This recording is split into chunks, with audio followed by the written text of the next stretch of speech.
নমস্কার বন্ধুরা, প্রতিমা রান্নাঘরে সব বন্ধুদেরকে স্বাগত জানিয়ে শুরু করছি আজকের রেসিপি। আজকে আমি মিষ্টি কুমড়োর ডাঁটা, পেঁপে, আলু দিয়ে শোল মাছের ঝোলের রেসিপি তোমাদের সাথে শেয়ার করব। এই গরমে এইভাবে ঝোলটা রান্না করলে নিমেষে এক থালা ভাত খাওয়া হয়ে যাবে, কেউ বুঝতেই পারবে না। ঝোলটা যেমনই সুস্বাদু তেমনই স্বাস্থ্যকর। সবের প্রথম আমি এখানে মিষ্টি কুমড়োর ডাঁটা আর একটা পেঁপে, একটা আলু নিচ্ছি। এখন এই ডাঁটা, পেঁপে, আলুটা কেটে ধুয়ে নিয়ে ফিরে আসছি। দেখো, সুন্দরভাবে আলু, ডাঁটা, পেঁপে কেটে নিয়েছি। আলুকেও লম্বা লম্বা কেটেছি, পেঁপেকেও লম্বা লম্বা কেটেছি। আর যেই পাতাগুলো শক্ত ছিল সেই পাতাগুলো বাদ দিয়ে নরম নরম পাতাগুলো নিয়েছি, আর ডাঁটাগুলো সব নিয়েছি। আর এতে দেওয়ার জন্যে আমি 4 পিস শোল মাছ ভালো করে ধুয়ে নিয়েছি। বন্ধুরা, কেউ স্কিপ করে রেসিপিটা দেখো না, আমি কিভাবে বানাবো সেটা প্রথম থেকে শেষ পর্যন্ত পুরোটা দেখো।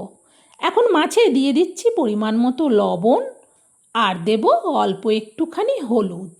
এবার হাত দিয়ে ভালো করে মাছে লবণ আর হলুদটা মাখিয়ে নেব। এই রকম গরমে রসুন পেঁয়াজের বেশি তরকারি না খেয়ে এইভাবে যদি শোল মাছের ঝোল, কেন যে কোনো মাছের ঝোল রান্না করো, দুর্দান্ত স্বাদের হয় আর খুবই স্বাস্থ্যকর হয়। সবের প্রথম গ্যাস জেলে কড়া বসিয়ে দিয়ে কড়াতে দিয়ে দিচ্ছি সরিষার তেল। অল্পই তেল দিলাম। এবার খুন্তি দিয়ে তেলটাকে কড়ার উপর পর্যন্ত চাড়িয়ে নেব। আর ততক্ষণে কিন্তু তেলও খুব ভালো করে গরম হয়ে গেছে। দিয়ে দিচ্ছি অল্প হলুদ। হলুদ দেওয়ার পর একে একে করে 4 পিস মাছ তেলের মধ্যে দিয়ে দেবো। মাছ দেওয়ার পর 1 মিনিটের মতো অপেক্ষা করব। একটা সাইড হয়ে গেছে, খুন্তি দিয়ে আস্তে করে মাছগুলোকে এবার উল্টে পাল্টে ভালো করে ভেজে নেব। এদিক ওদিক ঘুরিয়ে ফিরিয়ে ভালো করে দেখে নিলাম মাছের সব দিক কিন্তু সুন্দরভাবে ভাজা হয়ে গেছে। মাছগুলো যখন সব দিক ভালো করে ভাজা হয়ে গেছে, তখন মাছগুলোকে আমি তুলে নিচ্ছি। মাছগুলোকে তুলে নেওয়ার পর দিয়ে দেবো এবার আলুগুলো। খুন্তি দিয়ে এবার আলুগুলোকে উল্টে পাল্টে নাড়াতে থাকবো। কড়া আর তেল খুব ভালো করে গরম হয়ে যাওয়ার পর গ্যাসটাকে কিন্তু লোতে করে দিয়েছি।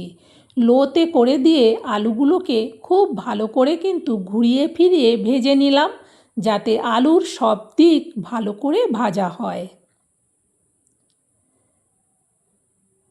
মাঝখানে একটু জায়গা করে দিয়ে দিলাম অল্প গোটা জিরে। এবার জিরেটাকেও আলুর সাথে ভালো করে ভেজে নেব। জিরে থেকে বেশ সুন্দর কিন্তু সেন্ট বেরোচ্ছে ভাজার। তখন আমি এতে দিয়ে দেবো পেঁপেগুলো। সব পেঁপেগুলো দেওয়ার পর আবারও খুন্তি দিয়ে আলুর সাথে পেঁপেটাকেও নাড়াতে থাকবো।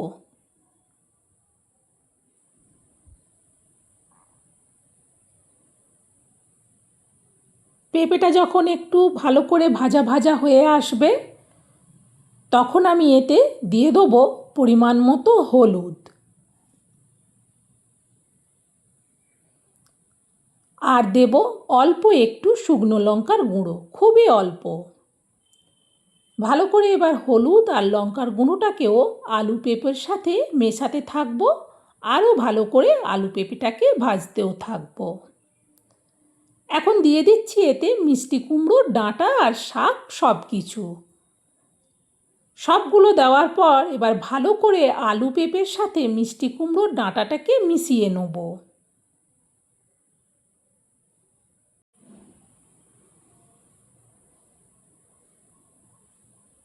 বেশ ভালো করে মিষ্টি কুমড়োর ডাঁটাটা মেশানো হয়ে গেছে। এখন দিয়ে দিচ্ছি পরিমাণ মতো লবণ, আর দেব অল্প একটুখানি চিনি। লবণ চিনি দেওয়ার পর আবারও ভালো করে খুন্তি দিয়ে আলু, পেঁপে, মিষ্টি কুমড়োর ডাঁটাটাকে নাড়াতে থাকবো। লবণ দেওয়া হয়েছে, এর ফলে মিষ্টি কুমড়োর ডাঁটাটা একেবারে কিন্তু কমে যাবে। আর খুবই নরম ডাঁটা, তাই লবণ পড়তেই দেখো কতটা কমে গেছে। বেশ ভালো করে কিন্তু সব কিছুকে মিশিয়ে নিলাম। এখন এতে দিয়ে দেবো পরিমাণ মতো জল। যেহেতু আমি মাছের ঝোল বানাবো সেই জন্যে একটু বেশি করেই জল দিচ্ছি। খুন্তি দিয়ে নাড়িয়ে দেখে নেওয়ার পর আর জল লাগবে না। এবার এটা ঢেকে দেবো। ঢেকে দিয়ে গ্যাসটা বাড়িয়ে দিলাম। তরকারিটা ফুটছিল সেই জন্যে কড়ার ঢাকনাটা একবার খুললাম। ঢাকনাটা খুলে ভালো করে তরকারিটাকে একটু নাড়িয়ে দেখে নিলাম। দেখে নেওয়ার পর এবার এতে দিয়ে দেবো আমি ভেজে রাখা মাছগুলো। মাছগুলো দেওয়ার পর খুন্তি দিয়ে ভালো করে মাছগুলোকে ঝোলের মধ্যে ডুবিয়ে দিলাম। ডুবিয়ে দিয়ে এটাকে আবারও ঢেকে দেবো। এবার কিন্তু গ্যাসটা একেবারে লোতে করে দিলাম। এই ঝোলেতে দেওয়ার জন্যে আমি এখানে চা চামচের মাপে ভর্তি করে 1 চামচ গোটা জিরে নিচ্ছি। এবার এই জিরেটাকে শিলে বেটে নেব।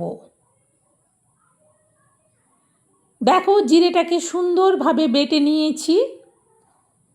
আমার মাছ, আলু, পেঁপে আর ডাঁটা অনুযায়ী 1 চামচ জিরে হলেই হয়ে যাবে। এবার জিরেটা রেখে দিয়ে ওইদিকে আগে কড়ার ঢাকনাটা সরিয়ে আগে ঝোলটাকে একটু খুন্তি দিয়ে নাড়িয়ে দেখে নিই। পেঁপেটা এখনও সেদ্ধ হতে বাকি আছে। এবার এতে দিয়ে দেবো জিরে বাটাটা।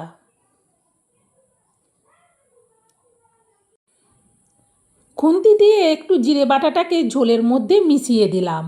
দিয়ে দিচ্ছি কয়েকটা কাঁচা লঙ্কা। যেহেতু শুকনো লঙ্কার গুঁড়ো কম দিয়েছিলাম, আবারও ঝোলটাকে ঢেকে দিলাম।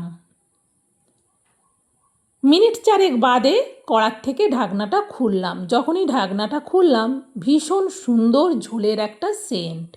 খুন্তি দিয়ে ভালো করে নাড়িয়ে দেখে নিচ্ছি বিশেষ করে পেঁপেটা সেদ্ধ হয়েছে কিনা। দেখে নিলাম পেঁপেটা কিন্তু সেদ্ধ হয়ে গেছে। আলু তো সেদ্ধ হয়ে গেছেই, ডাঁটাও সেদ্ধ হয়ে গেছে। ভালো করে ঝোলটা নাড়িয়ে দেখে নিলাম। আর ঝোলটা কোনো কিছু করার দরকার নেই। এবার শুধু নাবিয়ে নিয়ে গরম ভাতের সাথে পরিবেশন। ঝোলটা অনেকটা, সেই জন্য একটা বড় স্টিলের জায়গার মধ্যে ঢেলে নিলাম পুরো ঝোলটা। বন্ধুরা, আমার এই মাছের ঝোলের রেসিপিটা তোমাদের কেমন লাগলো? এইভাবে মিষ্টি কুমড়োর ডাঁটা, পেঁপে, আলু দিয়ে শোল মাছের ঝোল শিলে জিরে বাটা দিয়ে সত্যিই বলছি অসাধারণ সুন্দর লাগে খেতে।